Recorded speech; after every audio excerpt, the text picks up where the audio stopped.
시청자 여러분 안녕하십니까? 뉴스9 윤종호입니다. 이재명 민주당 대표에게 긴 주말이 될 듯합니다. 다음 주 월요일 위증교사와 관련한 현실의 법정에 다시 서기 때문입니다. 지난주 뜻밖의 징역형에 당황했을 텐데요. 이번 1심 선고는 선거법보다 더 위험하다는 관측이 많습니다. 검찰이 징역 3년을 구형했고 또다시 금고형 이상이 확정되면 차기 대선 출마 불가능해집니다. 앞으로도 이 대표에 대한 선고가 이어질 예정이라 고비고비 이 대표의 정치 운명이 출렁일 걸로 보입니다. 전 국민의 관심이 큰 다음 주 선고 관련 내용 집중적으로 알아볼 텐데요. 먼저 정준영 기자가 당시 무슨 일이 있었는지 정리했습니다. 이재명 대표는 지난해 10월 위증교사 혐의로 기소됐습니다. 이 대표는 2002년 검사를 사칭했다가 2004년 대법원에서 유죄 판결을 확정받았습니다. 그런데 2018년 경기지사 선거 때 누명을 썼다고 말해 선거법 위반 혐의로 기소됐습니다. 당시 재판을 받던 중 이 대표는 김 전 시장 비서였던 김진성 씨에게 전화를 걸어 위증을 부탁한 혐의로 재판을 받아온 겁니다. 이 대표는 검찰이 조작한 사건이라고 주장하고 있습니다. 녹취록도 검찰이 편집 조작하고 중요한 증거도 숨기거나 왜곡하고 없는 사실을 만들어서 억지로 만든 사건입니다. 반면 검찰은 수험생에게 답안지를 제공해 만점받게 한 것과 같고 위증이 재판 결과에 영향을 미쳤다며 양형기준상 가장 무거운 징역 3년을 구형했습니다. 이재명 대표가 요구해서 그 요구를 듣고 위증을 했다고 본인 스스로가 인정하고 있죠. 대단히 성공한 위증이다. 김진성 씨는 재판에서 위증 사실을 자백했고 지난해 법원은 이 대표 구속영장을 기각하면서도 위증교사 혐의는 소명이 되는 것으로 보인다고 한 바 있습니다. TV조선 정준영입니다. 이번 재판의 핵심 쟁점은 6년 전 이재명 대표의 통화를 어떻게 보느냐입니다. 검찰은 당시 선거법 재판을 받던 이 대표가 핵심 증인에게 위증을 부탁했다고 해 중형을 구형했습니다. 반면 이 대표는 기억나는 대로 말하라고 했다는 부분을 부각시키면서 검찰이 무리하게 기소했다고 맞습니다. 안혜리 기자의 리포트 한번 보시죠. 이재명 대표는 2018년 12월 고 김병량 전 성남시장 비서였던 김진성 씨에게 전화를 겁니다. 검사 사칭은 누명이란 발언으로 선거법 위반 재판을 받던 중이었고 김 씨는 중요 증인이었습니다. 이 사건이 매우 정치적인 거래가 있는, 그러니까 그런 사건이었던 걸로 기억된다 정도. 이틀 뒤 다시 전화를 겁니다. 가능하면 도감이 있었다는 얘기를 해주면 제일 좋죠. 김 씨가 당시 상황을 잘 모른다는 취지로 답하자 이 대표는 이런 말을 합니다. 그런 얘기를 들었다고 해주면 되죠. 검찰은 이 녹취를 위증교사 사건의 핵심 증거로 보고 있습니다. 이 대표는 SNS에 올린 글에서 기억을 되살려달라 했을 뿐 증언을 부탁한 적도 없고 부탁했다 쳐도 김 씨가 원하는 증언을 해주지 않아 실패한 교사라고 했습니다. 검사 사칭 사건 공범인 최철호 시청자 미디어 재단 이사장은 지난 대선 직전 이 대표의 거짓말을 참을 수 없다는 취지의 기자회견을 하기도 했습니다. TV조선 안혜리입니다. 이재명 대표 위증교사 사건 1심 선고를 앞두고 법원은 벌써부터 분주합니다. 선거법 선고 때와 마찬가지로 보안 관리 인력을 늘렸고 청산의 일반 차량 출입도 막기로 했습니다. 한지은 기자입니다. 지난 15일 공직선거법 위반 사건 선고 당일 이재명 대표가 차에서 내리자 지지자들이 이름을 연호합니다.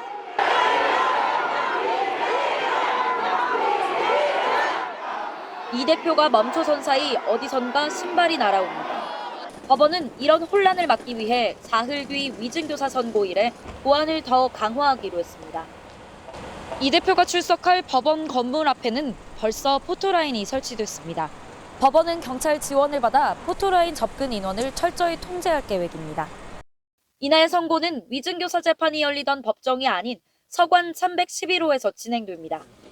다른 법정보다 유동인구가 적은데 오후부턴 출입구를 통제해 다른 민원인과의 동선을 분리한다는 계획입니다. 법원은 지난 이 대표 선고일과 마찬가지로 대법원 보안관리 인력을 추가로 파견받아 배치하고 검문 검색도 강화하기로 했습니다. 선고 당일 법원 인근엔 수천 명 규모의 지지, 반대 집회도 신고됐습니다. 경찰은 지난 15일 투입한 45개 기동대 2,700여 명 규모의 질서 유지 인력을 투입하는 방안을 검토 중입니다. TV조선 한지은입니다. 선거 재판에서 징역형을 선고받고 도저히 수긍하기 어렵다며 불만을 드러냈던 이재명 대표. 위증교사 재판을 앞두고는 사법부에 대해 정반대 입장을 보였습니다. 사법부 전체와 개별 판사를 구분하면서 신뢰를 보이기도 했습니다. 왜 그러는지 다들 아실 텐데요. 그럼에도 불구하고 당내에선 여전히 사법부 비난 발언이 이어졌습니다. 전정원 기자의 보도입니다. 민주당 이재명 대표가 사법부에 대한 신뢰를 나타냈습니다. 헌법에 따라서 민주주의와 인권을 지켜온 대한민국 사법부를 믿습니다. 지난해 검찰의 부당한 영장 청구를 바로잡아준 것도 사법부였다고 강조했습니다. 그러면서 양심적이고 정의감이 투철한 법관들이 훨씬 더 많다며 사법부 전체를 묶어 비난하지 말라고도 했습니다. 앞서 선거법 위반 재판에서 징역형이 선고되자 민주당 의원들은 미친 판결, 사법부는 죽었다는 등의 표현으로 사법부를 맹비난했습니다. 위증교사 1심 선고를 사흘 앞두고 불필요하게 사법부를 자극할 필요가 없다는 판단에 따른 거란 해석이 나왔습니다. 국회의원들하고 당직자들 거친 언행에 좀 각별히 주의해달라고 당부를 하셨습니다. 하지만 당내에선 오늘도 사법부 때리기가 이어졌습니다. 판사 개인적인 시각을 투영해 검찰이 왜곡날조한 기소 내용을 수용했다. 현재 시스템 하에서의 사법부는 국민 주권을 견제하고 있는 것이 아닐까라는 생각이 듭니다. 국민의힘은 사법부를 향한 이 대표의 신뢰가 위증교사 1심 선고 이후에도 이어지길 기대한다고 꼬집었습니다. TV조선 전정원입니다. 이재명 대표가 방어해야 할 재판이 많다 보니 변호사비는 어떻게 조달하는지 궁금하신 분들 많으실 겁니다. 보통 재판 하나만 해도 집안이 거덜난다고들 하죠. 그러다 보니 이 대표 지지자들이 재판 비용을 보태자며 이 대표와 부인 김혜경 씨 책 사기 운동을 벌인다고 합니다. 반면 비명계에선 다른 목소리도 나오기 시작했다는데 최원국 기자가 알아봤습니다. 새벽 1시쯤 민주당 이재명 대표 지지자들이 모인 온라인 커뮤니티에 올라온 공지입니다. 재판 비용이 많이 든다며 이재명 대표가 쓴 책 사진과 함께 구매를 적극 부탁한다는 내용입니다. 실물 도서보다 전자책이 저자에게 인세가 더 많이 간다는 조언도 담겼습니다. 통상적으로 소매가의 10%가량이 저자 인세로 돌아갑니다. 해당 글에는 이미 구매했는데 또 구매하겠다, 연말에 지인들에게 선물하겠다 등 구매 인증 댓글이 잇따라 달렸습니다. 이 대표는 법인카드 유용 의혹으로 추가 기소되면서 모두 5개의 재판을 동시에 받아야 합니다. 선거법 위반 재판의 경우 당비로 변호사를 선임하는 방안이 검토되고 있지만 이 대표 측 관계자는 아직 정해진 건 없다고 했습니다. 이런 가운데 비명계와 민주당을 탈당한 반명계를 중심으로 다른 목소리도 나오기 시작했습니다. 비명계는 도처에 있죠. 40-50명 될 거라고 봅니다. 필요하다 싶으면은 일주일 안에 전부 다 모을 수 있어요. 당이 이제 일사불란한 게 매우 강한 것처럼 보이지만 그렇지는 않는 거니까요. 다만 친명계는 이 대표 재판 결과가 어떻게 나오더라도 단일 대우 체제엔 변함이 없을 거라며 비명계 세력화 가능성에 대해 평가절하했습니다. TV조선 최원국입니다. 악연도 이런 악연이 없어 보입니다. 이재명 대표의 법인카드 관련 재판을 이 대표의 쌍방울 대북 송금 사건을 심리하는 재판부가 맡게 됐습니다. 이 재판부는 앞서 공법인 이화영 전 경기부지사에게 중형을 선고한 적이 있죠. 임의 배정이라 딱히 할 말은 없을 텐데 지난번처럼 재배당을 요청할지 지켜봐야겠습니다. 김준석 기자입니다. 이재명 더불어민주당 대표는 쌍방울 대북송금 혐의 사건이 수원지법 형사 11부에 배당되자 지난 9월 30일 재판부 재배당을 요청했습니다. 대북송금 재판부 재배당 요청을 왜 하신 겁니까? 수원지법 형사 11부는 앞서 대북송금 사건 공범으로 기소된 이화영 전 경기부지사에게 1심에서 중형을 선고했습니다. 당시 이 대표 측은 유죄 판결을 내린 재판부가 사건을 맡는 게 무죄 추정 원칙에 어긋난다고 판단하고 재판부 재배당을 요청했는데 수원지법은 이를 받아들이지 않았습니다.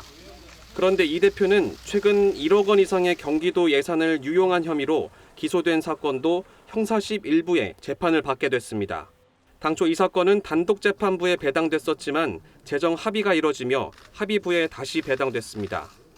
법관 등의 사무분담 및 사건 배당에 관한 예규에 따르면 사실관계나 쟁점이 복잡하거나 사회에 미치는 영향이 큰 사건 등의 경우 합의부 재판으로 변경할 수 있습니다.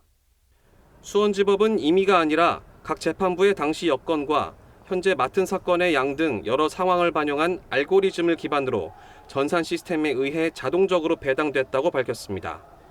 TV조선 김준석입니다. 이재명 대표에겐 다음 주가 또 한 번의 운명의 주가 될 것 같습니다. 재판 쟁점과 향후 정치권 상황까지 정치부 권영석 기자와 전망해 보도록 하겠습니다. 자, 권 기자, 우선 갑작스럽다고 해야 할까요? 이 대표가 사법부에 몸을 낮췄습니다. 왜 그런 건가요? 네, 지난주 선거법 위반 1심 선고 당일이었죠.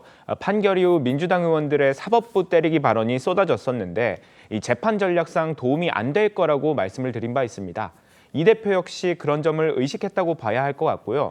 다만 이 대표가 대표적 시국 사건들이죠. 오늘 인혁당 판결과 김대중 전 대통령 내란 음모 판결 등을 언급한 건 조금 다르게 볼 여지가 있습니다. 선거법 재판 1심에서 징역형이 나온 것 역시 부당한 정권 탄압이라는 주장을 강조하려는 취지로 보입니다. 자, 뭐 지금이 예전과 같은 그런 독재 시대도 아니고 비유가 적절한가 싶긴 합니다. 자, 그런데 이재명 대표가요, 그동안 선거법 재판보다는 위증교사 사건에 대한 자신의 입장을 더 많이 밝혔잖아요. 재판을 방어해야 된다 이렇게 좀 생각을 했던 것 같은데 그만한 이유가 있겠죠? 일단 무엇보다 위증교사의 양형 기준이 더 셉니다. 공직선거법과 달리 위증죄에는 양형 기준에 벌금형이 없습니다. 재판의 근간을 흔드는 사법방해 범죄로 보기 때문에 엄하게 처벌하고 있기 때문입니다. 양형 기준대로 유죄를 받는다면 당선 무효형이 불가피한 겁니다. 게다가 이 대표가 받고 있는 교사 혐의, 그러니까 위증을 시켰다는 혐의는 양형을 가중하는 요소입니다. 쉽게 말하면 위증을 한 사람보다 하라고 시킨 사람을 더 무겁게 처벌하는 겁니다. 뭐 재판부 지금 다 써놨지 않겠습니까? 아니면 아직도 검토를 할까요? 자, 결과 어떻게 예상합니까? 재판 결과는 오롯이 이제 법원의 판단에 달려 있는 것인 만큼 예측하기는 어렵습니다. 다만 법조계에선 이 대표와 함께 공범으로 기소된 김진성 씨의 자백을 재판부가 인정하는지 여부를 핵심으로 보고 있습니다. 이 대표는 위증을 요구한 적 없다는 입장이지만 정작 김 씨는 검찰 조사와 재판에서 본인이 위증을 했다고 자백을 했습니다. 경기도지사의 부탁이라는 중압감을 느꼈다고도 했습니다. 김 씨 입장에선 이 대표가 부탁을 하지 않는 한 자신에게 특별히 도움이 되지 않는 증언을, 그것도 무거운 처벌을 무릅쓰면서까지 위증을 할 이유가 없는 겁니다. 김 씨의 자백을 재판부가 인정할 경우 자연스럽게 위증을 시켰다는 이 대표 혐의까지 인정될 수밖에 없는 구조입니다. 네, 판결이 어떻게 나올지는 뭐 월요일 날 지켜보면 될 것 같고요. 앞서 선거법 위반 예상보다 중형이 나왔습니다. 근데 이번에도 선거권이 박탈되는, 피선거권이 박탈되는 중형이 선고된다면 민주당 내부 동료하지 않을까요? 어떻습니까? 네, 가정이긴 합니다만 위증교사죄까지 이제 유죄가 나온다면 내부 동요를 피하기는 어려울 겁니다. 다만 곧바로 민주당 권력 지형에 변화가 생기진 않을 거란 전망이 더 우세합니다. 대법원 확정 판결까지는 시간이 좀 남아있고 이 대표와 곧바로 각을 세울 만한 구심점도 비명계엔 아직 없기 때문입니다. 한 친명계 핵심 인사는 이 대표 사법 리스크는 이미 다 반영됐기 때문에 오히려 정권 탄압이란 반발만 커질 것이라고 했습니다. 그런 점에서 재판 결과에 따라 조기 대선을 위한 탄핵이나 임기 단축 개헌 등을 더 노골적으로 밀어붙일 가능성이 있습니다. 다만 여론이 어떻게 변하느냐, 또 대법원 판결이 얼마나 빨리 확정되느냐 같은 외부적인 요인이 민주당 권력 구도 변화에 영향을 줄 것으로 보입니다. 네, 뭐 당장은 크게 변화가 없어 보입니다만 그래도 변수는 여러 가지 생길 것도 같네요. 야권 지형이 어떻게 변할지 계속 좀 지켜봐야겠습니다. 네. 황 기자 잘 들었습니다.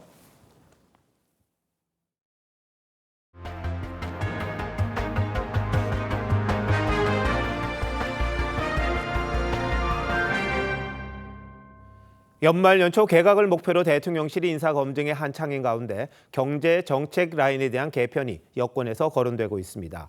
트럼프 정부 출범을 앞두고 돌파구를 마련하긴커녕 경제 위기만 더 키운다는 지적이 있고 여기에 추경 편성을 놓고 혼선이 빚어지면서 용산 정책실부터 대대적으로 수술해야 한다는 지적입니다. 정민진 기자입니다. 대통령실은 임기 반환점을 맞아 불확실성이 큰 대내외 여건 속에 경제 지표상 뚜렷한 성과를 냈다고 자평했습니다. 역대 최고의 고용률과 역대 최저의 실업률을 달성하고 역대 최대 규모 외국인 투자 유치를 이루어내는 등. 하지만 이후 국내외 경제단체들이 경제 성장률 전망치를 일제히 하향 조정했고 미국 우선주의를 내건 트럼프 당선으로 수출 전망도 더욱 불투명해졌습니다. 여권 관계자는 트럼프 행정부 출범과 예산안 통과 때문에 개각까지 미뤘는데 두 사안 모두 제대로 대응하기는커녕 땜질에만 급급한 현실이라며 정책실이 사실상 주도권을 상실한 것으로 보인다고 지적했습니다. 철강과 석유화학 등 산업 전반의 위기를 극복할 돌파구를 제시하지 못하는 데다 본회의 심의도 전에 섣부른 추경론으로 혼선만 키웠다는 겁니다. 대통령실 고위 관계자가 오늘 오전 추경을 포함한 재정 역할을 배제하지 않는다는 입장을 냈는데 여당과 기획재정부 모두 부인했고 뒤늦게 논의도 검토도 결정도 없었다고 수습하는 엇박자도 빚어졌습니다. 당에서도 정책위원회 명의로 추경 편성은 현재 검토하고 있지 않다는 입장문을 발표를 한 바가 있습니다. 다음 달 예산안 처리 증폭 이상 개각이 이뤄질 걸로 보이는데 개각에 앞서 대통령실 개편이 먼저 이뤄질 거란 관측이 나옵니다. TV조선 정민진입니다. 국회에선 해병대원 순직 사건에 대한 국정조사를 둘러싸고 여야 간 전운이 감돌고 있습니다. 우원식 국회의장이 국정조사를 하자며 야당 손을 들어준 건데 25년 만에 여야 합의 없이 국정조사가 열릴 가능성이 커 보입니다. 국민의힘은 의장이 중립 의무를 저버렸다고 반발합니다. 장윤정 기자의 보도입니다. 우원식 국회의장이 오는 27일까지 해병대원 순직 사건 국정조사 추진을 위한 특위 구성을 맞춰달라고 여야에 요청했습니다. 여야가 합의하지 않았음에도 국민의 요구가 확인됐다고 했습니다. 진상을 규명해서 재발 방지 대책을 세우라는 것이 국민의 요구입니다. 국회가 응답해야 합니다. 국민의 뜻을 받들어야 합니다. 지난 6월 국정조사 요구서를 낸 민주당의 손을 들어준 셈입니다. 민주당은 해병대원 특검법을 국회 본회의에서 3차례 통과시켰지만 윤석열 대통령이 거부권을 행사해 모두 폐기됐습니다. 국정조사는 특검과 같은 강제 수사권은 없지만 국회의 권한이라 대통령이 거부권을 행사할 수는 없습니다. 민주당은 환영 입장을 밝히며 절차에 적극 협조하겠다고 했습니다. 하지만 국민의힘은 중재 의무를 저버린 당파적 의사결정이라며 반발했습니다. 이 대표 사법 리스크에 쏠린 여론의 관심을 분산시키기 위한 것 아니냐는 의심도 있습니다. 이번 국정조사 추진은 사실상 특정 정당의 정략적 목적을 뒷받침하는 의사결정으로 해석됩니다. 야당만 국정조사에 참여할 경우 IMF 외환위기 국정조사 이후 25년 만에 야당 단독조사가 됩니다. 다만 여당으로선 국정조사를 막을 방법이 없는 데다 함께 참여해야 일방적인 조사를 막을 수 있다는 지적도 있어 대응 전략을 고심 중입니다. TV조선 장윤정입니다. 국민의힘 당원 게시판에 윤석열 대통령에게 위해를 가할 수 있다는 글이 올라와 경찰이 수사에 나섰는데 글을 올린 사람은 20대 남성 당원인 것으로 확인됐습니다. 한동훈 대표 가족 명의로 윤 대통령 부부 비판 글이 올라와 논란이 됐던 사안과는 다른 사건입니다. 게시판 논란이 여러 갈래로 번지고 있습니다. 한송원 기자입니다. 지난 9월 익명으로 운영되는 국민의힘 당원 게시판에 윤석열 대통령 신변에 대한 협박성 글이 올라왔습니다. 다른 당원의 고발을 접수한 경기남부경찰청은 당원 명부 압수수색을 통해 20대 남성 A씨로 신원을 특정했습니다. A씨는 다른 사이버 범죄에도 연루돼 경찰 조사를 받고 있던 것으로 알려졌습니다. 경찰은 A씨에게 명예훼손이나 협박 혐의를 적용할 수 있는지 검토하고 있습니다. 국민의힘은 해당 글이 단순한 정치적 비방을 넘어 협박 범죄 소지가 있다고 판단해 해당 당원의 정보를 경찰에 넘겼다고 설명했습니다. 정당법엔 범죄 수사를 위한 영장이 있을 경우 당원 명부를 제공할 수 있도록 돼 있습니다. 이번 사건은 한동훈 대표 가족 명의로 윤 대통령을 비방하는 글이 올라왔다는 논란과는 다른 사건입니다. 다만 A씨 사건처럼 경찰이 한 대표 가족 논란에 대해서도 당원 명부 열람을 위한 영장을 받아낼 수 있을진 미지수입니다. 상당수는 기사나 사설 등을 옮겨놓은 글들인 것으로 알려졌습니다. 한 대표는 여전히 수사 결과를 지켜보자는 입장입니다. 제가 어제 그 부분에 대해서는 충분히 말씀드렸으니까 어제 말씀드린 걸 충분히 가름할 수 있을 것 같아요. 반면 친윤계는 경찰 수사와 별개로 당무감사와 한 대표의 적극적인 해명을 요구하고 있습니다. TV조선 한송원입니다. 자녀 입시 비리 등 혐의를 받는 조국혁신당 조국 대표의 대법원 판단이 다음 달 12일에 나옵니다. 기소된 지 무려 5년 만입니다. 조 대표는 2심에서 징역 2년을 선고받았지만 지난 총선에 출마했고 당선됐습니다. 이번에 대법원이 2심 판결을 확정하면 조 대표는 의원직을 잃게 됩니다. 윤재민 기자입니다. 조국 대표는 지난 2월 입시 비리 사건 2심 재판부가 유죄를 선고하자 총선에 출마할 뜻을 밝힙니다. 대법원 판결 전에 제가 할 수 있는 모든 일을 다하겠다라고 말씀드리겠습니다. 조 대표는 4월 총선에서 국회의원에 당선됐습니다. 대법원 형사 3부는 12월 12일 조 대표 사건에 대한 선고를 내리기로 했습니다. 조 대표는 두 자녀의 입시 비리와 유재수 전 부산부시장에 대한 청와대 특감반의 감찰을 무마한 혐의를 받고 있습니다. 1, 2심 재판부는 입시 비리 혐의와 감찰 무마 등 10여 개 혐의 중 8개를 유죄로 봤습니다. 형량도 징역 2년으로 같았습니다. 대법원 3부 주심 판사인 엄상필 대법관은 조 대표의 부인 정경심 전 교수 항소심을 맡아 입시 비리에 대해 유죄를 선고한 바 있습니다. 금고형 이상이 확정되면 조 대표는 즉시 의원직을 상실하고 다음 선거에 출마할 수 없게 됩니다. 조국혁신당은 대법원이 파기환송할 것을 기대한다고 밝혔습니다.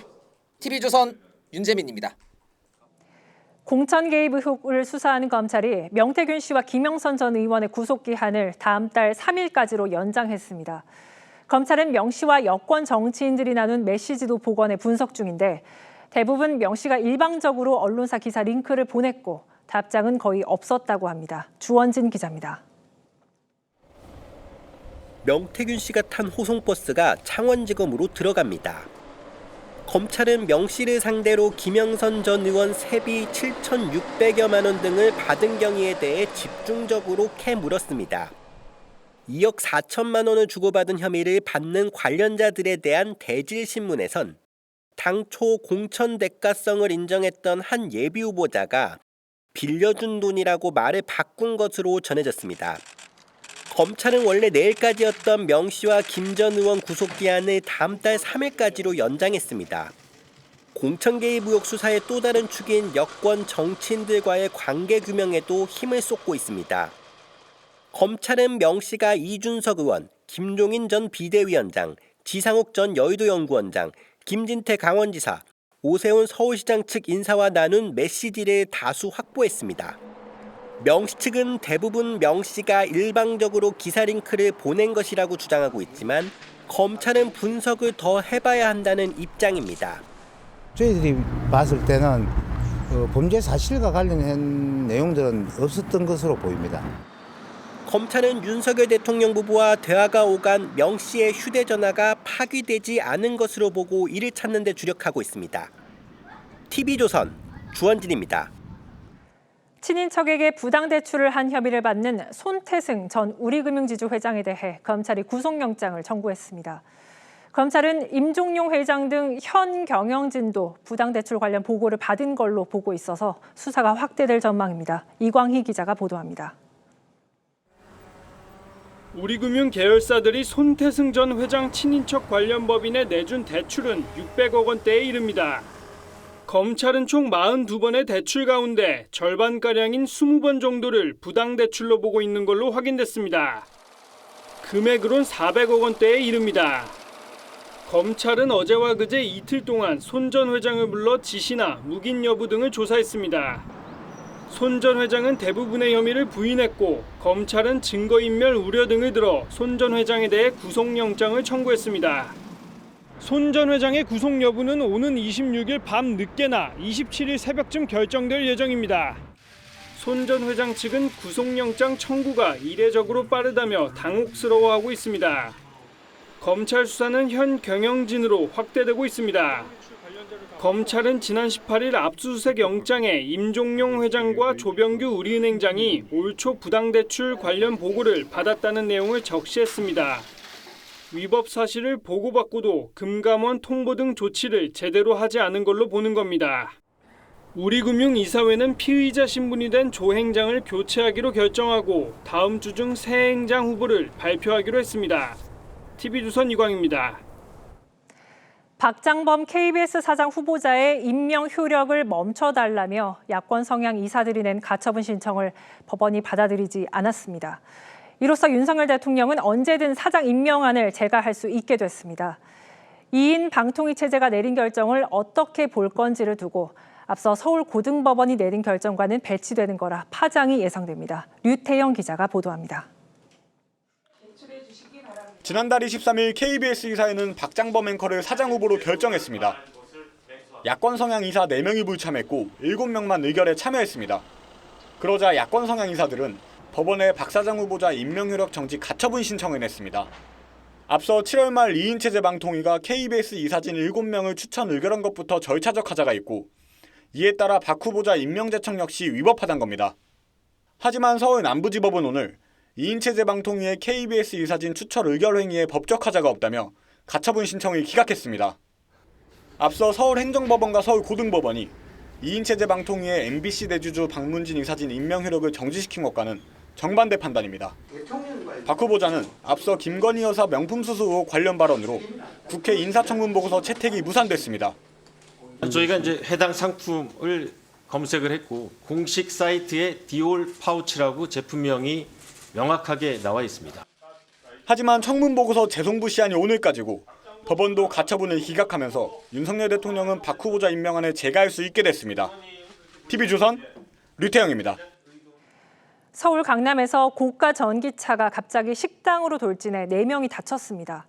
30대 운전자는 차를 정지 상태로 유지시켜주는 오토 홀드를 켜두고 신발을 갈아 신던 중에 차가 출발했다고 주장했습니다. 이나라 기자입니다. 흰색 차량이 빠르게 달려오더니 상가 건물을 들이받습니다. 가게 앞에 서 있던 사람들은 미처 피할 새도 없이 차에 치여 붕 떴다가 떨어집니다.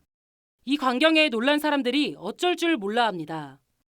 4명이 쓰러져 있어가지고 전부 다 놀래서 그리고 이제 운전자는 밖으로 나와서 안절부절 못하고 울고 있던 상황.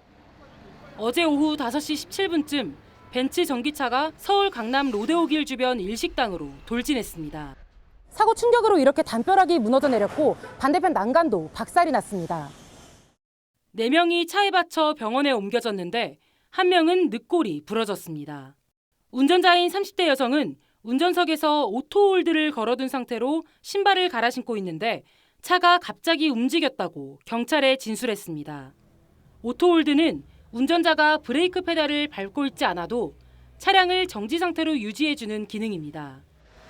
음주나 마약 정황은 확인되지 않았습니다. 경찰은 차량 이상은 물론 운전자 과실 여부를 확인할 방침입니다. TV조선 이나라입니다. 트럼프 당선으로 연일 상승세를 이어가고 있는 비트코인이 이제 10만 달러를 눈앞에 뒀습니다. 특히 강력한 규제를 추진해온 미 증권거래위원장이 물러나겠다고 밝히면서 가격이 또 급등했는데요. 이런 추세가 언제까지 이어질지 송무빈 기자가 취재했습니다. 국제 가상자산 거래소에서 어제만 해도 9만 4천 달러대였던 비트코인이 하루 새 5천 달러 넘게 뛰었습니다. 가상자산 저승사자로 불리는 게리 겐슬러 미 증권거래위원장이 물러나겠다고 밝힌 게 불을 지폈습니다. 그동안 트럼프는 선거 기간 내내 겐슬러 위원장을 해고하겠다며 으름장을 놨습니다. On day one, I will fire Gary Gensler and appoint a new SEC chairman. 여기에 트럼프가 백악관에 가상자산 전담 직책을 둘 거라는 보도도 상승세에 기름을 끼얹었습니다. 트럼프가 공약한 대로 비트코인을 국가 비축 자산으로 정할 경우에는 새로운 국면으로 접어들 거란 전망도 있습니다. 실제로 이른바 돈나무 언니로 알려진 ARK 인베스트먼트의 캐시 우드는 2030년까지 비트코인이 최대 150만 달러, 우리 돈으로 20억 원이 넘을 수 있다고 내다봤습니다. 고점 형성이 최소 그래도 13만 달러 호재성 뉴스가 계속 터지면서 시장의 기대와 이제 맞물린 부분들이 하지만 가상자산이 이미 기대감으로 일제히 단기 급등한 만큼 변동성이 어느 때보다 커질 거라는 지적도 나옵니다. TV조선 송무빈입니다. 보신 것처럼 코인 시장이 후끈 달아오르면서 가상자산 수익에 대한 과세를 놓고 논란이 뜨겁습니다. 현재는 당장 내년 1월부터 코인 과세를 도입하기로 한 상황인데요. 코인 과세 논란 지금부터 김주영 기자와 함께 따져보겠습니다. 김 기자, 코인 과세를 유예해달라는 청원이 올라왔었는데 엄청난 호응을 얻었다고요. 네, 코인 과세를 유예해달라는 국민청원은 게시된 지 이틀 만에 6만 명 넘는 사람들의 동의를 받았습니다. 청원 요건인 5만 명에는 단 하루 만에 도달했는데요. 기재위는 이 청원을 본회의에 올릴지 심사해야 됩니다. 코인 거래로 1년에 250만 원이 넘는 수익을 얻으면 22%의 세금을 물리는 세법 개정안을 미뤄달라는 내용인데요. 이 법은 2021년에 통과된 이후 2차례 유예돼 내년 1월부터 시행을 앞두고 있습니다. 네, 그런데 투자자들이 미뤄달라는 이유가 뭡니까? 네, 첫 번째 이유는 주식시장과 비교했을 때 조세 형평성이 맞지 않다는 겁니다. 최근 여야는 주식시장을 활성화해야 된다는 이유로 내년부터 도입하기로 했던 금융투자세를 폐지하기로 했는데 가상자산 세금은 그대로 진행되면서 반발이 일고 있습니다. 또 시점도 문제인데요. 코인 시장은 3년간 침체기를 겪다가 최근에서야 급격한 상승장에 돌입했는데 그동안 손실을 보다가 이제 조금 회복할 만하니까 세금을 내라는 거냐면서 불만이 나오는 겁니다. 네, 이렇게 투자자들이 반발하니까 최근 정치권도 좀 눈치를 보는 것 같습니다. 네, 한동훈 대표는 일찌감치 과세를 유예해야 된다고 입장을 밝힌 상태고요. 민주당은 고육책으로 공제 한도를 5천만 원으로 높이겠다고 제시했는데 최근 이재명 대표가 당 지도부에 가상자산 과세에 문제가 없는지 현실적 우려를 내비친 것으로 전해졌습니다. 올해 상반기 기준 코인 거래 이용자는 778만 명이고 이 중 특히 30, 40대 비중은 50%가 넘습니다. 여야 모두 표심을 생각하면 강행하기 쉽지 않은 상황인 겁니다. 네, 이전에도 선거 때마다 정치권들이 가상자산 투자자들을 의식해 왔었는데요. 최근 가상자산 시장 규모는 얼마나 늘었습니까? 네, 올해 상반기 금융당국이 파악한 가상자산 시장 시가총액은 전년보다 27% 늘어난 55.3조 원입니다. 오늘 하루 거래량만 봐도 가장 점유율이 높은 업비트와 빗썸에서 24시간 거래량이 코스피와 코스닥 하루 평균 거래량보다 많습니다. 주식시장만큼 규모가 커진 상황이라 제도권으로 끌어들여야 된다는 주장이 계속 나오고 있는 건데요. 이미 미국, 일본 등은 과세에 들어간 만큼 규제의 시기를 놓쳐선 안 된다는 지적도 나옵니다. 네, 이렇게 세금을 매기자는 주장도 나오고 있는데 당장 내년에 시행하게 되면 문제는 없습니까? 네, 전문가들은 과세 도입 전에 그동안 논란이 된 결손금 2월 공제 허용이나 기본 공제 금액을 현실적으로 조정하는 과정이 필요하다고 했고요. 해외 거래를 파악할 수 있는 시스템 마련도 필요하다고 지적했습니다. 또 금투세를 폐지하기로 한 상황에서 주식시장과의 형평성 문제도 해결해야 됩니다. 투자자 과세 대상에 대한 설득은 굉장히 중요한 절차 중에 하나이기 때문에 시장의 공감대를 이끌어내는 것은 중요하다고 생각을 하고요. 네, 코인 과세도 금투세의 수순을 밟게 될지 좀 지켜봐야 될 것 같습니다. 김 기자 잘 들었습니다.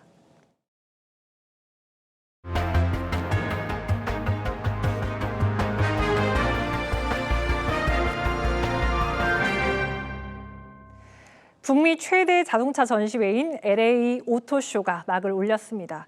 차기 트럼프 정부에서 전기차 지원 축소가 예상되지만 전 세계 자동차 기업들은 오히려 더 강한 전기차를 선보였습니다. 크기와 성능을 내세워서 전기차 맏형 테슬라와 차별화한다는 전략입니다. LA 현지에서 유혜림 기자가 보도합니다. 환호 속에 등장하는 은색 차량. 현대차의 전기 SUV 아이오닉 9입니다. 테슬라 사이버트럭과 견줄 만한 크기에 한 번 충전으로 500km 이상 달릴 수 있습니다. Ioniq 9 is sleek, smart, and most importantly, spacious. Sit inside and you'll immediately feel a sense of well-being. 올해 LA 오토쇼는 대형 전기 SUV의 각축장이 됐습니다. 전기차 수요 침체 속에 트럼프 당선인이 보조금 폐지를 예고했지만 완성차 업체들은 기술력을 높인 다양한 모델을 선보이며 정면 돌파에 나섰습니다. 베트남 빈페스트는 대형 전기 SUV VF9을, 제너럴 모터스와 도요타와 닛산도 전기 SUV를 새롭게 선보이며 경쟁에 뛰어들었습니다. 고성능 경쟁도 치열합니다. 기아는 미국에서 선전하고 있는 EV9의 고성능 모델을 공개했고, Like all Kias bearing the GT badge, it amplifies the fun factor with serious high-performance goods. 포르쉐는 전기차의 슈퍼카 시대를 알리며 새 모델로 시장 공략에 나섰습니다. But this Macan is much more beefier looking, much more sexier looking, much more curvature. 트럼프를 등에 업은 테슬라에 맞서 전기차 업계의 북미 시장 경쟁이 한층 뜨거워지고 있습니다. 미국 로스앤젤레스에서 TV조선 유혜림입니다.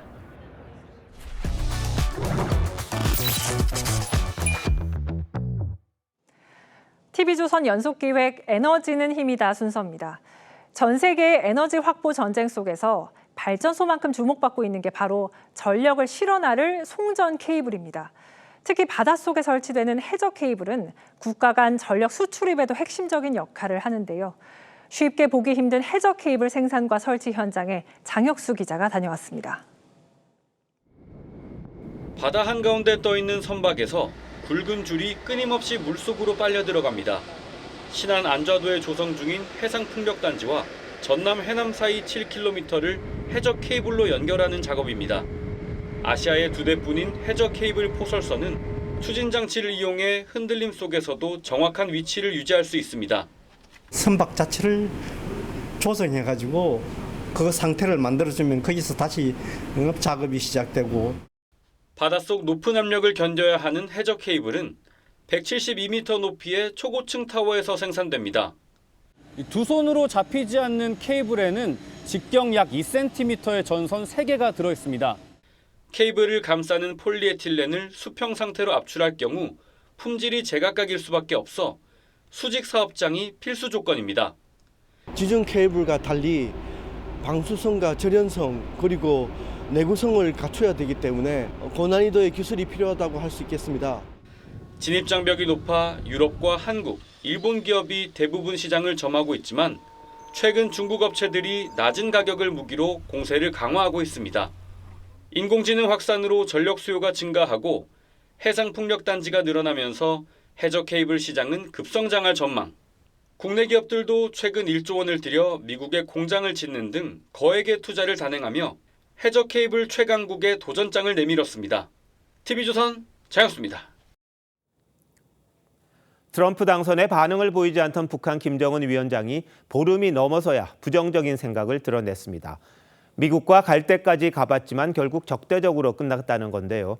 이른바 하노이 노딜이 뼈아팠던 모양입니다. 오늘 김정은의 반응을 어떻게 봐야 하는지 이채영 기자가 분석했습니다. 무기 전람회에서 군 장성들 앞에 선 김정은이 5년여 전 결렬된 미북 협상을 언급하며 트럼프 당선인을 향한 첫 메시지를 내놨습니다. 미국과 함께 협상 주로에 갈 수 있는 곳까지 다 가보았으며 결과에 확신한 것은 적대적인 대조선 정책이었습니다.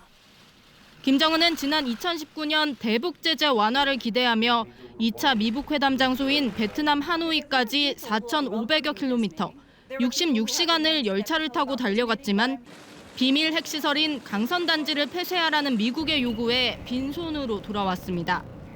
We actually had papers ready to be signed, but it just wasn't appropriate. I want to do it right. I'd much rather do it right than do it fast. 이후 5년 동안 핵 능력을 더 고도화하고 러시아와 군사협력 조약까지 맺은 북한이 달라진 국방력을 트럼프 임기 초 협상용 지렛대로 활용할 거란 관측이 나옵니다. 핵 군비 통제적 접근을 원한다고 이제 볼 수 있는 거죠. 이 말 자체에서 미국이 과연 그런 문턱을 받아들이겠느냐, 수용하겠느냐 문제. 이거는 굉장히 큰 변수죠. 다만 북한보단 우크라이나 전쟁에 우선순위를 둔 트럼프 2기 행정부가 김정은과의 양자 협상보다 푸틴까지 동시에 상대하는 미북러 3자 협상에 나설 가능성도 거론됩니다. TV조선 이채연입니다. 김정은이 대미 메시지를 내놓은 곳은 무기들을 총동원한 이른바 쇼케이스 현장이었습니다. 러시아의 키이우 타격에 사용된 단거리 미사일부터 가성비가 최고로 좋다는 골판지 무인기까지 등장했습니다. 국방력을 과시하고 무기 수출까지 노린 거로 보입니다. 홍현주 기자입니다. 개막식에는 거대한 군사장비 한가운데서 연설하는 김정은 뒤로 북한판 이스칸데르라 불리는 KN-23이 보입니다. 북한이 러시아에 제공한 주력 단거리 탄도미사일로 나흘 전 유엔 회의에서 우크라이나가 파편 조각을 공개했습니다. They can carry around 500 kilograms of explosives. The most recent hit was Brovary near Kyiv on November 13th. 북한은 국방발전이란 명칭을 붙인 전시회에 러시아에 수출된 240mm 방사포와 러시아의 기술 지원이 의심되는 신형 ICBM 화성 19형을 꺼내놨습니다. 여러 종류의 무인기도 전시됐는데 일주일 전 구형 BMW 승용차 공격 장면을 공개했던 자폭 무인기도 등장했습니다. 골판지로 제작돼 한 대당 가격이 수백만 원에 불과한 가성비 무기로 불립니다. 기본적으로는 러시아 수출을 위해서 그간 북한이 보여줬던 재래식 무기 개발들이 많이 적용이 되어 있다라는 거죠. 신원식 국가안보실장은 북한이 장사정포와 이를 운용할 포병 전력을 러시아로 보냈고 그 대가로 평양 방공망을 보강하기 위한 장비와 대공미사일을 러시아로부터 받았다고 밝혔습니다. 북한군 파병 대가로 러시아가 제공한 지원 물품을 정부가 확인한 건 처음입니다. 영국 BBC는 위성사진 분석을 근거로 러시아가 지난 3월부터 최소 43차례에 걸쳐 100만 배럴이 넘는 원유를 북한에 공급했다고 보도했습니다. TV조선 홍현주입니다. 우크라이나군이 러시아가 대륙간 탄도미사일 ICBM을 발사했다고 주장했었죠. 이에 대해 푸틴 러시아 대통령은 ICBM이 아닌 신형 극초음속 미사일을 쐈다고 밝혔습니다. 러시아는 발사 직전 미국에게도 알렸다고 했는데 이 무기로 서방을 직접 타격할 수 있다는 경고를 보냈다는 해석입니다. 신은서 기자입니다. 엄청난 섬광이 번쩍입니다. 러시아가 우크라이나 드니프로의 군사산업단지 시설 한 곳에 복합 공격을 했다고 밝혔습니다. 우크라이나군이 주장한 ICBM이 아닌 신형 극초음속 중거리 탄도미사일을 쐈다고 했습니다. В данном случае с баллистической ракетой в безъядерном гиперзвуковом оснащении. 미사일 이름은 오레시니크라며 요격이 불가능하다고 강조했습니다. 향후 서방 시설을 직접 타격할 가능성도 시사했습니다. Мы считаем себя вправе применять наше оружие против военных объектов тех стран, которые позволяют применять свое оружие против наших объектов. 미국 에이테크스와 영국 스톰 섀도를 사용한 공격에 대응한 것이라며 미사일 발사 30분 전 미국에도 통보했다고 했습니다. I can confirm that Russia did launch an experimental intermediate range ballistic missile. 미국 CNN은 신형 미사일에 다탄두로 여러 목표물을 동시 타격하는 기술이 탑재됐다고 분석했습니다. 영국 스톰 섀도가 타격했던 러시아 쿠르스크에선 북한군 고위 장성 한 명이 부상을 입었다는 보도가 나왔습니다. 미 하원은 북한군이 실수로 드론 한 대를 부대에 추락시켜 부상자들이 발생했다고 전했습니다. TV조선 신은서입니다. 미성년자 성매매 의혹이 불거진 맷 게이츠 법무장관 후보자가 결국 사퇴했습니다. 트럼프 당선인 인선 중 첫 낙마 사례입니다. 트럼프는 곧바로 검사 출신의 자신의 측근을 법무장관 후보로 새롭게 지명했는데 다른 지명자들의 자질 논란도 거듭 불거지고 있습니다. 이정민 기자입니다. 현지 시간 21일 트럼프 대통령 당선인이 법무장관 후보로 지명한 맷 게이츠 전 공화당 하원 의원이 전격 사퇴했습니다. 미성년자 성매수 의혹이 걷잡을 수 없이 확산되자 스스로 물러난 겁니다. And the resignation of Gates at the last minute was clearly designed to stop the public release of this information. 트럼프는 즉시 펜 본디 전 플로리다주 법무장관을 새롭게 지명했습니다. 20년 가까이 검사로 근무한 본디는 2019년 트럼프의 탄핵 재판 변호인단이었습니다. We have just filed a motion in federal court for immediate injunctive relief to shut down the voting process until we can get a 이 밖에도 트럼프 2기 내각 지명자들의 자격 논란이 잇따르고 있습니다. 피트 헤그세스 국방장관 지명자는 성폭행과 이를 덮으려 거액의 돈을 지급한 의혹을 받고 있고, 극단주의 종교 성향으로 주 방위군 임무에서 배제된 이력도 도마에 올랐습니다. 교육부 장관 지명자 린다 맥마흐는 월드레슬링 엔터테인먼트를 운영할 당시 회사 임원들이 10대 링보이들을 성적으로 학대한 사실을 알면서도 묵인한 의혹으로 소송을 당했습니다. TV조선 이정민입니다. 빛의 거장 카라바조의 작품이 한국에 왔습니다. 서양 바로크 회화의 정수를 볼 수 있는 이번 전시는 평일에도 관람객 수천 명이 몰릴 정도로 인기를 끌고 있습니다. 박소영 기자가 다녀왔습니다. 도마뱀에 손가락을 물린 소년. 고통으로 얼굴이 일그러지고 눈에는 눈물이 맺혔습니다. 있는 힘을 다해 이를 뽑는 의사와 온몸으로 아픔을 표현하는 환자. 호기심 가득한 구경꾼들의 얼굴이 시선을 사로잡습니다. 카라바조라는 이름으로 잘 알려진 미켈란젤로 메리시의 작품 10점이 한국에 왔습니다. 카라바조는 빛과 그림자의 대비를 통해 극적인 장면을 만들어낸 바로크 대표 거장으로 루벤스와 렘브란트 같은 당대 화가들도 그의 영향을 받았습니다. 전 세계적으로 남아있는 그의 작품이 개인 소장품을 포함해서 100여 점에 불과합니다. 수정거에 있는 작품과 실제로 전시되어 있는 작품 1점, 총 3점이 우키치에서 나왔고, 미술사 책에서 익히 보던 그림과 전시장에 걸린 그림이 조금씩 다른 이유는 생전 카라바조가 같은 작품을 여러 점 의뢰받아 그렸기 때문입니다. 작가들이 굉장히 종교적으로 의뢰를 많이 받았고, 그리고 귀족 문화였기 때문에 귀족들의 수요가 굉장히 많았어요. 그렇기 때문에 본인의 작품을 계속 복제를 하는 그런 상황이 연출이 되었고, 이번 전시에서는 카라바조 작품일 가능성이 높은 추정작은 물론 그의 영향을 받은 후대 작가들의 작품도 함께 만나볼 수 있습니다. TV조선 박소영입니다.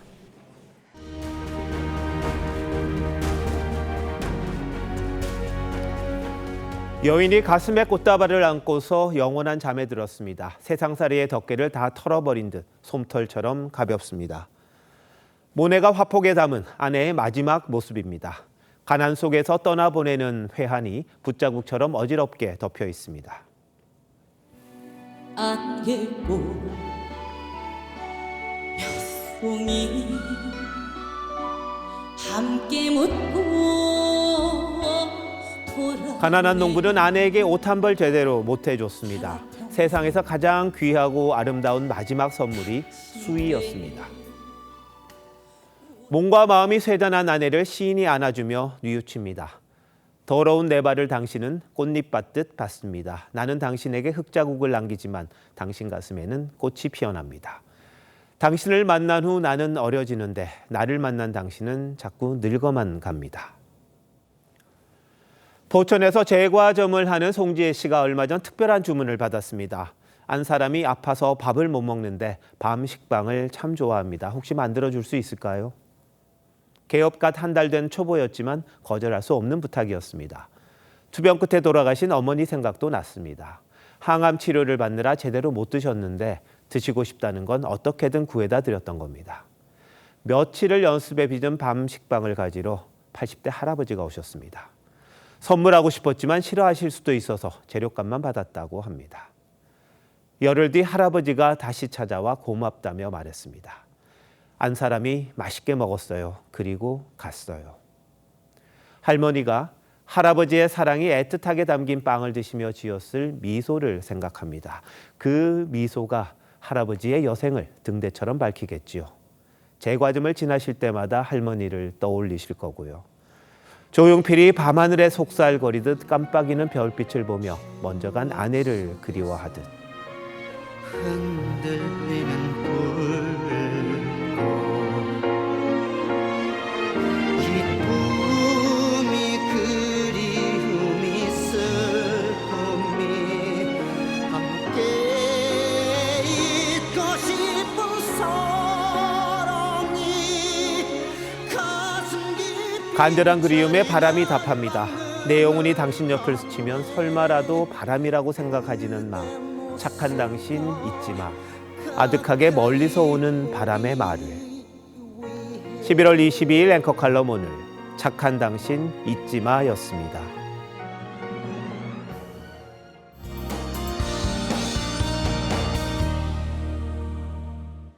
이번 주말 전국 하늘 대체로 맑겠고 먼지 걱정도 없겠습니다. 다만 아침에는 추위가 이어질 것으로 보이는데요. 내일 아침 기온 서울이 영상 2도, 춘천이 영하 2도, 대전이 영하 1도로 오늘보다 기온이 더 낮겠습니다. 아침에 외출하실 때는 보온에 신경 써주셔야겠고요. 낮에는 서울과 전주, 광주가 모두 13도까지 오르겠습니다. 내일 오후에 경북 동해안에는 5mm 안팎의 비가 조금 내리겠습니다. 경산권 해안과 제주도에는 바람이 강하게 불겠습니다. 내일 동해안으로 강한 너울성 파도가 밀려오겠고 물결이 최고 4m까지 거세게 일겠습니다. 다음 주 화요일에 전국에 비가 내리고 나면 강한 한기가 밀려들겠습니다. 주 중반에는 서울을 포함해 전국 곳곳으로 첫눈이 내릴 수 있겠습니다. 날씨였습니다. 11월 20일 금요일 뉴스9 마칩니다. 시청해주신 여러분 고맙습니다.